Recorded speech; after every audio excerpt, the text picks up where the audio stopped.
Igreja Açores, o programa com a atualidade da Diocese de Angra para ouvir ao domingo, ao meio-dia, na sua Antena 1 Açores. Olá, obrigada por estar com o Igreja Açores. Este é o programa da Diocese de Angra que aborda a atualidade católica na região. Estamos com o Rádio Clube de Angra, Antena 1 Açores, Rádio Canção Nova, com a Associação de Rádios de Inspiração Cristã e com a diáspora açoriana nos Estados Unidos e Canadá através das rádios Portugal USA, Rádio Lusalândia, Rádio Pama Classic e Rádio Azores Canadá. A todas obrigada por estarem na sintonia do Igreja Açores. Vamos já à atualidade da Diocese Açoriana. No final do ano letivo é tempo de fazer balanços e preparar o novo ano da disciplina de Educação Moral e Religiosa Católica. As perspectivas são de, agora em julho próximo, iremos, o Sr. Doutor Diocesano e eu próprio iremos visitar todas as escolas aqui da Ilha de São Miguel, e acontece o mesmo nas outras ilhas por coordenadores de ilha, onde vamos inteirar a nível com os conselhos executivos como é que decorreu o balanço a nível de inscrições, matrículas, e aí já definimos a colocação de professores, se haverá eventualmente alguma mudança para ser feita, mas para já nossas perspectivas é que o balanço até agora feito é que as coisas têm corrido dentro daquilo que nós esperamos, com competência, com dedicação dos professores, com boa adesão das comunidades educativas, e nesse sentido estamos satisfeitos. Bento Aguiar, coordenador da disciplina na região, diz que com a nova lei da flexibilidade curricular, as escolas têm autonomia para definir currículos e horários, o que vai colocar novos desafios à disciplina. Criar disciplinas ao nível das unidades orgânicas, portanto, dá ali às escolas uma outra autonomia e aos próprios alunos uma capacidade de escolherem algumas áreas que têm mais dificuldade ou que têm menos, portanto, podem jogar com o currículo até 25% de cada componente. Os Açores também, nessa sequência, também foi aprovado um decreto legislativo regional que também caminha para a flexibilidade curricular. É o que está em causa. Até a gente costuma dizer que é o decreto da flexibilidade. Esse decreto, na prática aqui nos Açores, dá origem à criação de uma disciplina para todos os ciclos que já havia, mas agora com um modo ligeiramente diferente, que é a cidadania, também História e Geografia dos Açores. Bento Aguiar defende que é tempo de trabalhar ainda mais para que a disciplina não perca alunos e que todas as escolas continuem a incluir a educação oral na oferta formativa. Em tempo de Sanjoaninas, a Sé Catedral, coração da Diocese, é também coração da cidade de Angra e ponto de paragem obrigatório por quem visita a cidade Património Mundial. O pároco cônego Ricardo Henriques garante que nesta altura o número de visitas aumenta significativamente, assim como as pessoas que participam nas celebrações na Semana de Festas em Angra do Heroísmo. Nota-se nas celebrações, sobretudo nas missas do sábado e do domingo, quer agora neste primeiro fim de semana das férias, das festas, quer no segundo fim de semana das festas. Nota-se uma afluência de pessoas a participar nas celebrações, pessoas de diversas proveniências, quer as que vêm cá e que regressam dos Estados Unidos e do Canadá, portanto, que são originários daqui, ou pelo menos têm aqui os seus antepassados ou os seus pais, quer aquelas que vêm também motivadas pelo cartaz das Sanjoaninhas, né, que já está divulgado praticamente em todo o país e até nos circuitos turísticos, etc. Portanto, isso nota-se claramente na Sé. Durante todo o ano, praticamente de segunda a sexta-feira, a Sé abre-se para os turistas. Um dos momentos altos das Sanjoaninas é a coroação, que acontece no próximo domingo, dia 30 de junho. Esta coroação integra coroas que vêm das freguesias da Ilha Terceira, tanto quanto eu sei, portanto, o cortejo prévio vai organizar-se junto à Igreja da Misericórdia, no Pátio da Alfândega, pois a celebração à qual eu irei presidir será pelas 11 horas, no domingo dia 30, após o que depois seguirá para o Alto das Covas, e depois penso que, segundo o programa, irá ser distribuído pão e vinho, como é habitual neste dia. Depois dos domingos do Pentecostes e da Trindade, o Espírito Santo vai percorrer as artérias de Angra do Heroísmo em ambiente sanjoanino. Todas as freguesias do concelho juntam-se à coroação, que já é uma tradição. É uma tradição com quase 500 anos. As cavalhadas de São Pedro, na Ribeira Grande, voltam a sair à rua no próximo dia 29, o próprio dia do padroeiro. O pároco Roberto Cabral explicou ao Igreja Açores o programa desta celebração.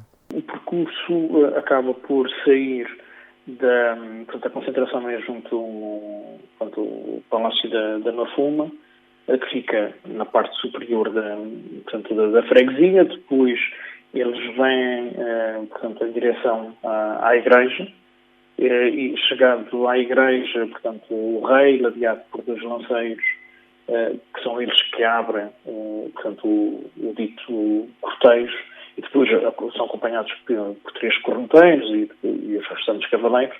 Chegados à igreja, é feita, digamos, a homenagem, chamemos assim, pelo rei, junto com os lanceiros, 2 lanceiros ou vassalos, como quisermos. Depois seguem-se as tradicionais 7 voltas à igreja. Anteriormente era mesmo no adro, porque o número de participantes era mais reduzido. Já há uns largos anos esta parte, como o número de participantes tem vindo a ser cada vez maior, dão as 7 voltas à igreja na mesma, mas circundando pelas ruas que estão ali, que permitem circundar a igreja paroquial. Saídos dali, eles vão depois até à igreja do Divino Espírito Santo, antes de irem para os espaços do município, onde também aí prestam a sua homenagem, digamos assim. Depois vão à chamada Igreja dos Passos, a Igreja do Espírito Santo, e depois também vão à Igreja da Ribeirinha, que é de Salvador do Mundo, e termina depois novamente no solar da Mafuma. A tradição, com cerca de 5 séculos, também visa os mais novos, incluindo mesmo uma versão das cavalhadas para as crianças. As cavalhadas acontecem normalmente após a missa solene em honra do padroeiro. O movimento de Romeiros terminou a ronda de 9 reuniões pela ilha de São Miguel. Os encontros que já têm acontecido nos últimos anos pretendem fazer um balanço depois de findada mais uma quaresma. João Carlos Leite diz lamentar a ausência de alguns grupos. Registámos ainda a não presença de alguns rãos, concretamente dos 54, dos 53 de São Miguel. 36 fizeram-se representar, 17 não. Com incidência muito negativa na vedaria da Ribeira Grande, em que participaram apenas 50%, e na vedaria de Ponta Delgada, que superou os 50%. Dos 15 rãs fizeram-se representar 8, e 7 nem apareceram, nem se fizeram representar. O responsável pelo movimento de Romeiros garante que os encontros viverão de partilha de elogios e de observações de aspectos a melhorar no próximo ano pelo movimento, que já projeta a próxima Assembleia Geral. O mais cedo possível vamos enviar para a Diocese a calendarização das nossas principais atividades e pensar já na marcação de uma Assembleia Geral para o próximo mês de outubro, em que vamos, sobretudo, calendarizar e promover as nossas atividades. Neste encontro também fomos informando todos os ranchos da nossa intenção de evoluir com o trabalho a ser feito por causa do projeto de património para património imaterial nacional e posteriormente da Unesco. Foi uma intenção que foi muito aplaudida, porque também informámos da necessidade, comissão de trabalho que terá custos, da necessidade de envolver os ranchos na doação de fundos que nos permitam evoluir com isso. O movimento vai também apelar ao contributo das instituições públicas e privadas para ajuda em todo o processo. O nosso convidado desta edição do Igreja Açores é o padre João de Brito do Carmo Menezes, ele que foi agraciado com a insígnia autonómica no Dia da Região e que ao mesmo tempo tem vivido momentos menos fáceis na sua paróquia. Vamos conversar sobre isto tudo. Boa tarde, obrigada por estar connosco neste espaço de rádio. Boa tarde, como tu gostas. Tem sido dias de turbilhão, não é? Portanto, vamos aos momentos menos bons. É pároco de Santa Bárbara, uma das freguesias mais afetadas pelas últimas enxurradas. Como é que está a comunidade paroquial de Santa Bárbara? Felizmente não houve vítimas a lamentar, mas há prejuízos em espaços particulares e sobretudo mais prédios, não é? Entrou água em algumas casas, mas isso limpa-se, essa parte está resolvida praticamente, mas a nível de paredes de cerrados na beira da ribeira, algumas andaram, não é? E, portanto, tem esse trabalho para se realizar com certeza, e em espaços públicos, como era a zona de lazer Nossa Senhora da Ajuda, houve realmente um muro que rebentou e a ribeira galgou lá e pronto, e fez os seus prejuízos. A gente tem estado a trabalhar lá para ver se recupera aquilo o mais rapidamente possível, mas... Estes são momentos de uma fé extraordinária, de uma fé extra. Sim, e também de oportunidade para a solidariedade.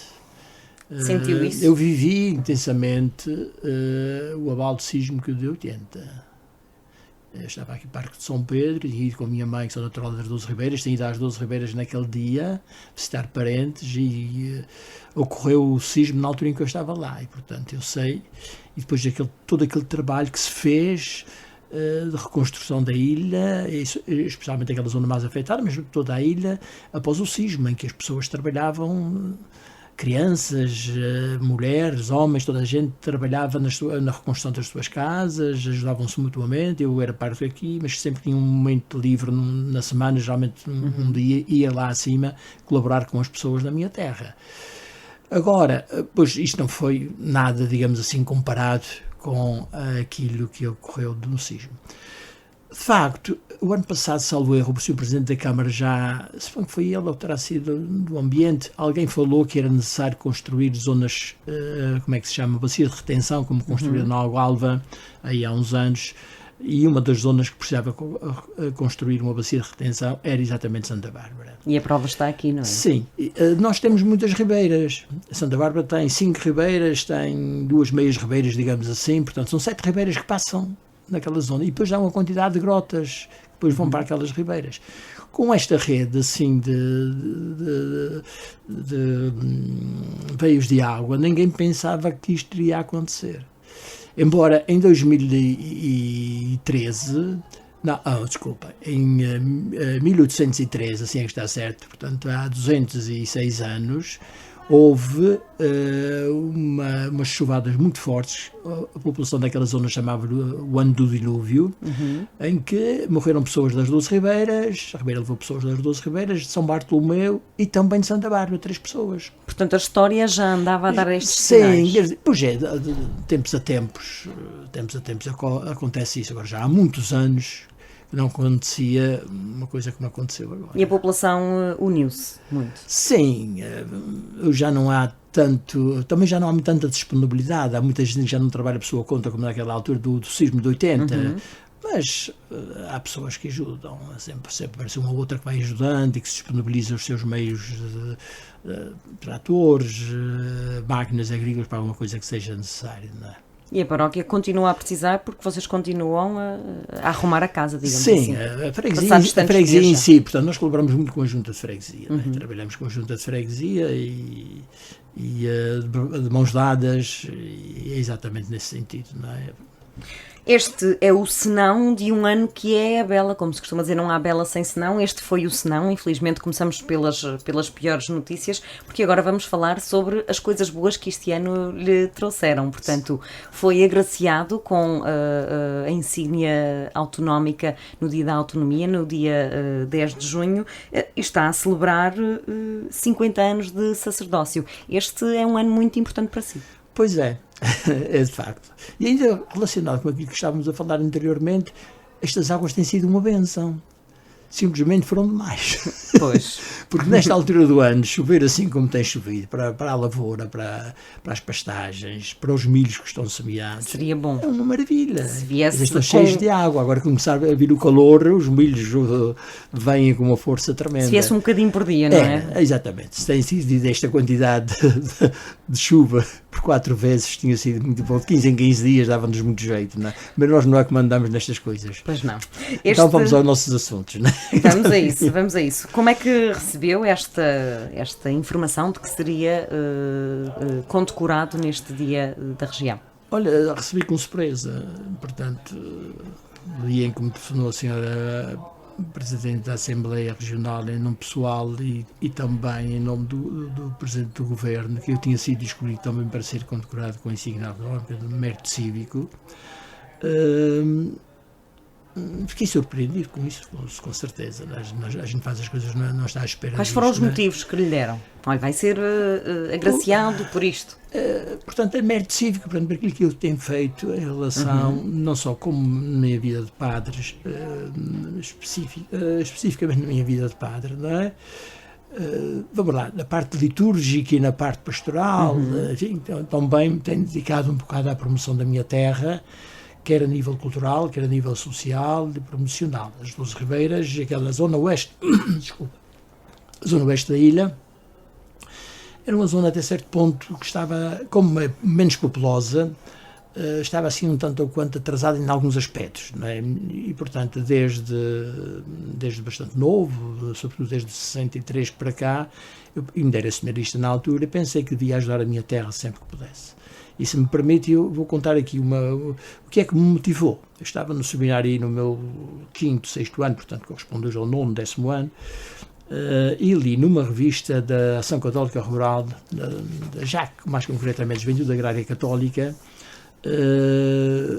lamentar o êxodo rural, os jovens que iam estudar, que vinham dos meios rurais e que depois já não voltavam para os meios rurais e que, enfim, os meios rurais iam ficando mais empobrecidos. E aquilo tocou muito. E eu pensei, bem, eu vou tentar ajudar a minha terra, eu sou do meio rural, vou tentar ajudar a minha terra tudo quanto puder, não é? E pensei sempre pensei que devia ser um pároco da aldeia. Veio 21 anos a trabalhar nas cidades, em Ponta Delgada e aqui em Angra. E como me deram a oportunidade de ir para aquela zona, foi logo, sim senhor, fui, embora humanamente possa parecer uma certa despromoção, não é? Ir de um meio mais desenvolvido para um meio menos desenvolvido, mas fui com muito gosto e tenho procurado ajudar a minha terra. E atendendo isso tudo, a parte cultural, pronto, muita gente conhece que eu me dediquei bastante à parte do folclore.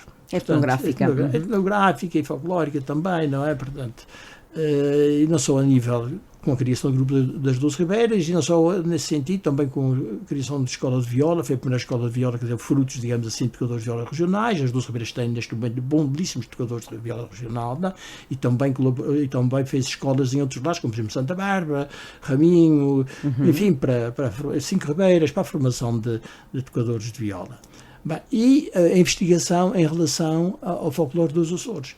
Algumas modas que estavam esquecidas e que havia documentos, porque hoje já temos fontes orais, já temos poucas fontes orais, porque as pessoas mais velhas já faleceram, mas há algumas fontes escritas que, interpretadas por quem está mais ou menos dentro do folclore, é capaz de reconstituir modas. E hoje há umas modas aí até bem bonitas que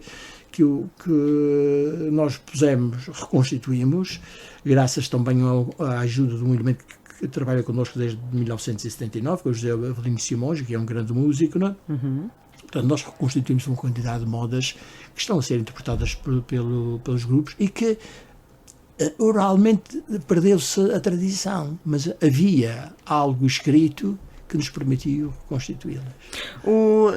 O folclore é a parte etnográfica e cultural que acha que deve estar diretamente associada às festas de verão que se celebram pelos Açores, com todas elas com um padroeiro, mas que muitas vezes se afastam se calhar um bocadinho da sua gênese. Sente que nós estamos a viver as festas de verão e estamos a arrancar com uma delas, com o São João celebrado em vários lugares dos Açores.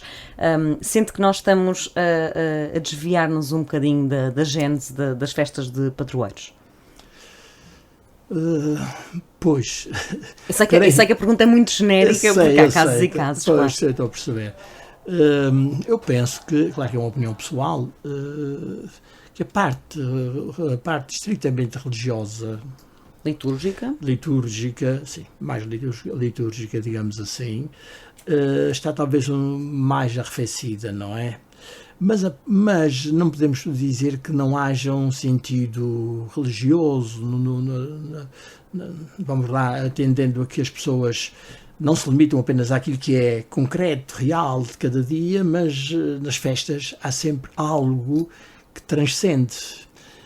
E que pressupõe muita colaboração, que pressupõe invenção, digamos assim.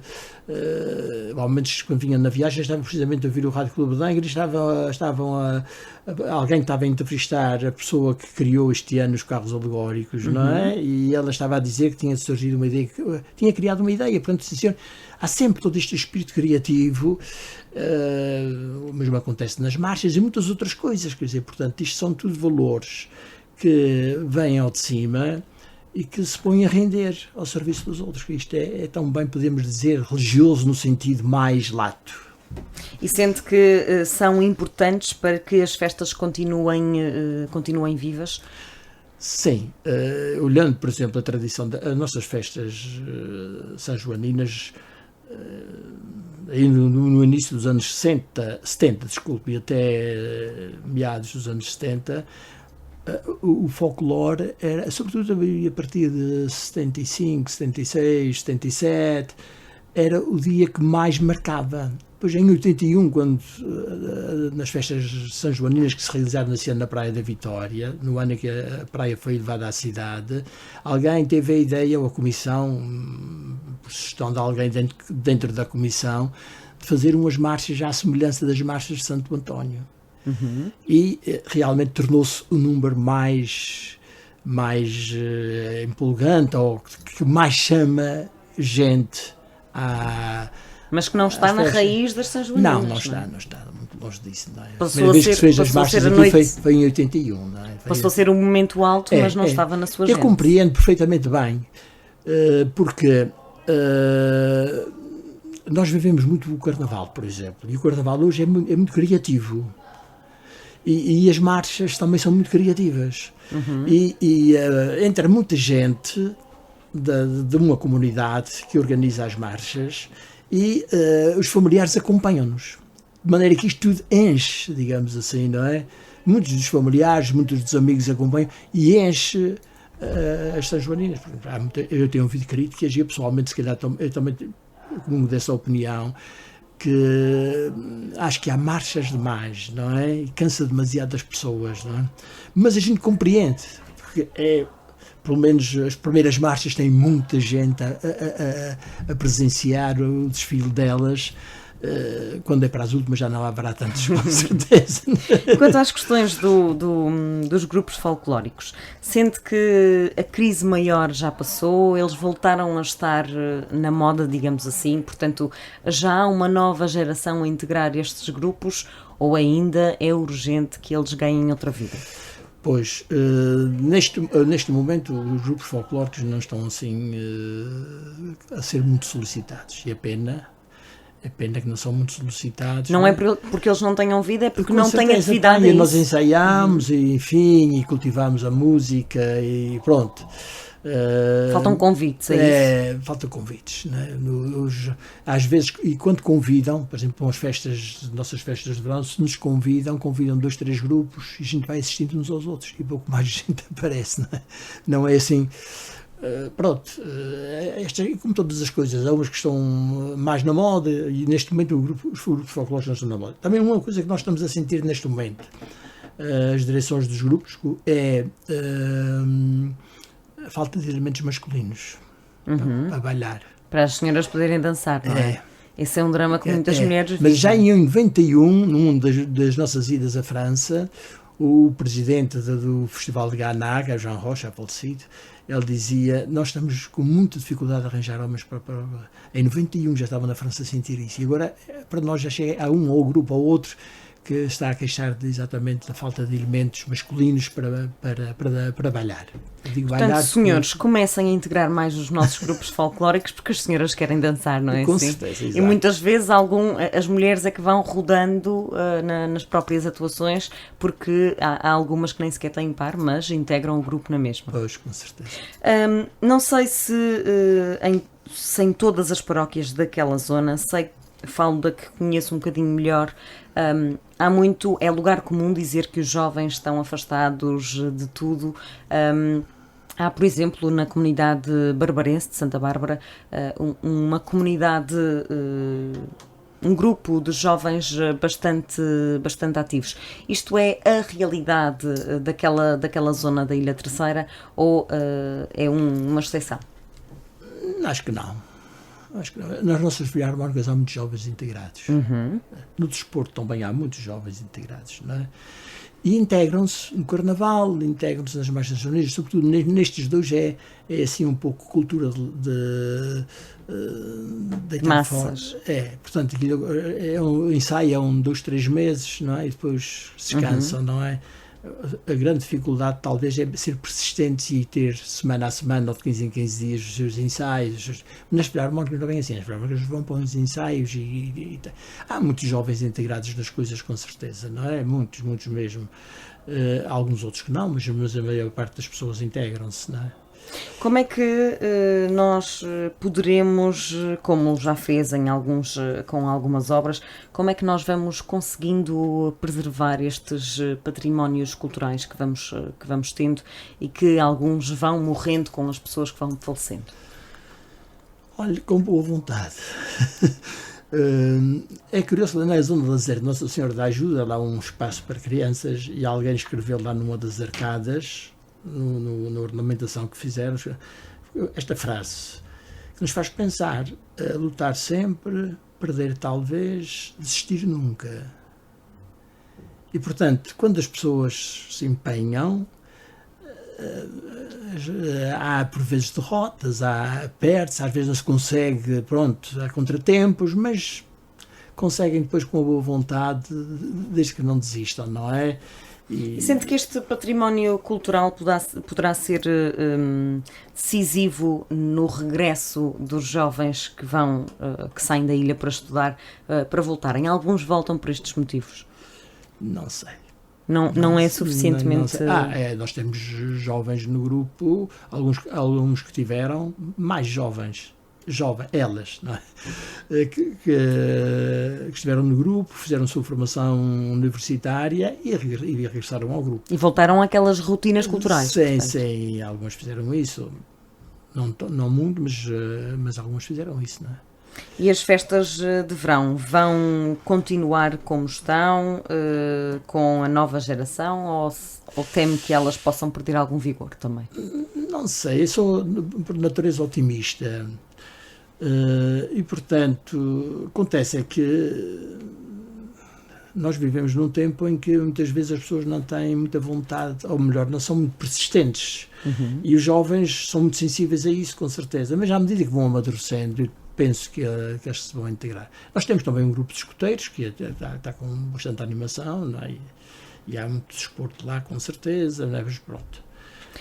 50 anos de sacerdócio, momentos mais felizes, momentos nem assim não tão felizes Como é que balanço é que faz destes 50 anos? Olha, acho que não estou arrependido de forma nenhuma de ter seguido esta vocação.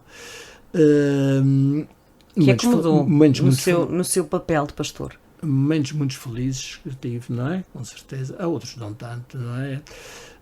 Há coisinhas... Nossa vida pastoral, por exemplo, há coisinhas pequeninas que nos trazem dificuldades. E normalmente, e vou dizer isso, não é? Porque isto é que acontece com muitos colegas, parece mentira, mas é verdade. As maiores dificuldades que nós temos nas nossas paróquias são por causa dos padrinhos. Se a igreja acabasse com padrinhos, estava tudo muito bem. Até foi o Código de Direito Canónico que disse, desse quanto possível, um padrinho ou uma madrinha. Porque é a questão das condições. Eu já cada vez mais gente que não tem as condições, os requisitos que o Código de Direito Canónico põe, não é? Para serem padrinhos, não é? E pronto, e há uma tradição, convida-se esta pessoa, convida-se aquela, não se pensa se a pessoa está em condições, se é capaz realmente de desempenhar a sua missão, ou se está Mas, entretanto, o Papa Francisco veio aqui também dar uma mexida em tudo isto, quer incluir recasados, e isto agitou, se calhar, um bocadinho as mentes. Que eu saiba, não mudou a legislação. Eu acho que numa diocese ou outra, parece-me que o bispo já deu uma certa tolerância nesse sentido. Nós estamos a fazer, hoje, por exemplo, se há... No batismo resolve-se mais ou menos assim, há um padrinho ou uma madrinha que está com as condições devidas e o outro não está, a gente aceita outro como testemunha, que é como acontece no casamento. As pessoas dizem que padrinhos de casamento, mas não é padrinhos. Padrinhos é só no batismo e no crisma, não é? No Crisma, pois, tem-nos acontecido às vezes, este ano aconteceu na minha paróquia com um caso, com 2 casos até, portanto, não há possibilidade, o padrinho ou a madrinha que se pretende não está em condições, não se aceita, e a pessoa que já é uma jovem com 16 anos ou um jovem com 16 anos, vai, por si próprio, não precisa levar padrinho ou madrinha, não é? Portanto, estas foram as principais dificuldades e o que é que mudou? O que é que no seu papel teve que sentir que teve que se adaptar Pois, o que muda é, pois, nós gostamos todos de dizer que sim. Há 50 anos a sua paróquia era certamente muito diferente da comunidade paroquial que encontrou hoje, mesmo que fosse na mesma freguesia. Sim, era uma comunidade, nós estivemos sempre na mesma paróquia, estou ali há 29 anos em Santa Bárbara, a paróquia de Santa Bárbara é uma paróquia que tradicionalmente as pessoas cumpriam, mas já cada vez menos pessoas a cumprir, não é? Mudar muitas coisas com certeza, mas há coisas ali importantes e eu gostaria de apontar um valor que eu tenho procurado cultivar, que é a capacidade de várias famílias com dotes musicais poderem animar musicalmente a comunidade. Nós temos um grupo de crianças e de jovens que cantam, eu faço sempre questão em cantar o salmo aos domingos e dias de festa, não é?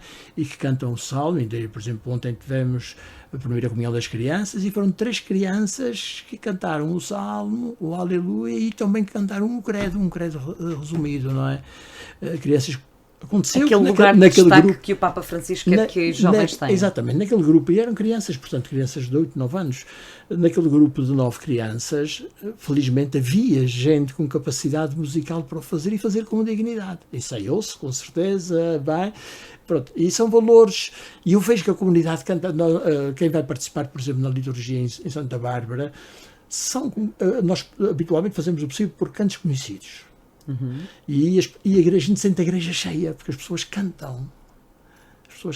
E vamos cultivando estes valores, não é? Acho que toda a gente tem valores, tem capacidades, tem talentos, que é bom pô-los a render, não é?